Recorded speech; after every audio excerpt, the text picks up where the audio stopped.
अवधूत चिंतन श्री गुरुदेव दत्त श्री स्वामी समर्थ। माझ्या या चॅनलमध्ये तुमचे खूप खूप स्वागत आहे। आज आपण पाहणार आहोत गुरुचरित्र पारायण करणे शक्य नसेल, ज्यांना कुणाला गुरुचरित्र पारायण करायचे आहे पण कसं नियम पाळणं होत नाही, किंवा आपले काही कामं असतात, बिझनेस असतो, किंवा लहान मुले असतात, काहीतरी अर्जंट काम असतं, म्हणजे कठीण काम असतात, मग आपल्याला नियम पाळणं होत नाही। त्यासाठी आपण कोणती सेवा केलेली पाहिजे ते मी तुम्हाला आज सांगणार आहे।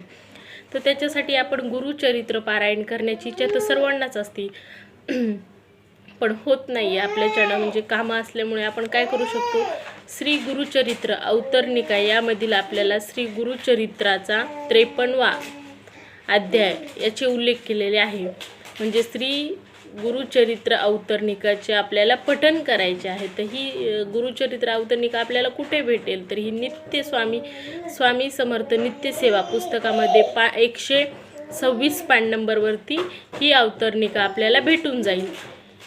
याची आपण दररोज अवतरणिका रोज आपण 7 दिवस याचे पारायण करायचे आहे, 7 दिवस ही वाचायचे आहे। पारायण म्हणजे याचे काही नियम वगैरे काही पाळायचे नाही आहेत आपल्याला, फक्त नॉनव्हेज खायचं नाही आणि नॉनव्हेज किंवा मांसाहार करायचा नाही, बाकी आपण हेच नियम वगैरे काही नाही आहेत। रोज आपण 7 दिवस ही वाचू शकतो, किंवा आपण अशी सेवा म्हणून सुद्धा कंटिन्यू करू शकतो, याचा काही नियम वगैरे काही नाही आहेत। हे फक्त 5 पानाचे आहे अवतरणिका, याला काही जास्त वेळ लागत नाही, काही नाही, फक्त 20-30 मिनिट लागतील।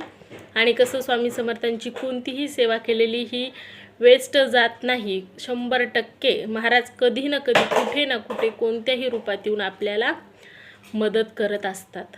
असे मला तर खूप वेळा अनुभव आलेले आहेत। माझा एखादा अनुभव मी शेअरसुद्धा करेल। असंच महाराजांनी मला तर खूप वेळा महाराजांनी सपोर्ट केलेला आहे।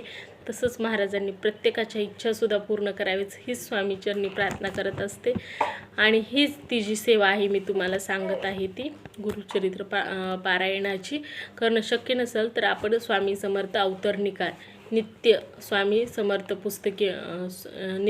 समर्थ पुस्तकामध्ये आपल्याला भेटून जाईल।